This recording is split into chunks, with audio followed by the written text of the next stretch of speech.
এই জি স্যার। ইমতিয়াজকে বলছিলাম কফি আনার জন্য, সে এখনো কফিটা নিয়ে আসলো না কেন? একটু দেখবা তুমি।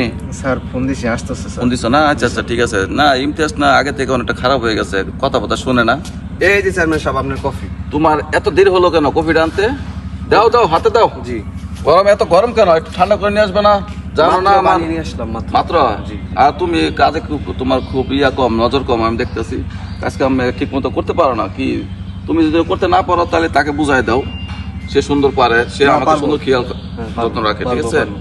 তুমি কিন্তু অনেক খারাপ হয়ে গেছো, আমি বুঝতেছি।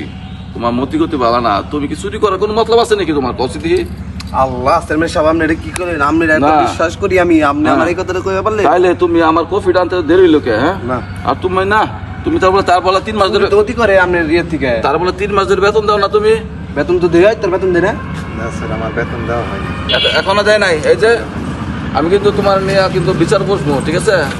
আমি মেম্বার এক চেয়ারম্যান হয়েছি, মেম্বার আমি খবর দিতেছি, আমি চেয়ারম্যান হয়েছি, এত বছর যাবত আমি চেয়ারম্যানগিরি করতেছি, আমার কোনো ব্যাড রেকর্ড নাই। তুমি তার 3 মাসে বেতন দিচ্ছ না, এটা তো ঠিক না। ইমতিয়াজ ভালো হয়ে যাও, বুঝছো?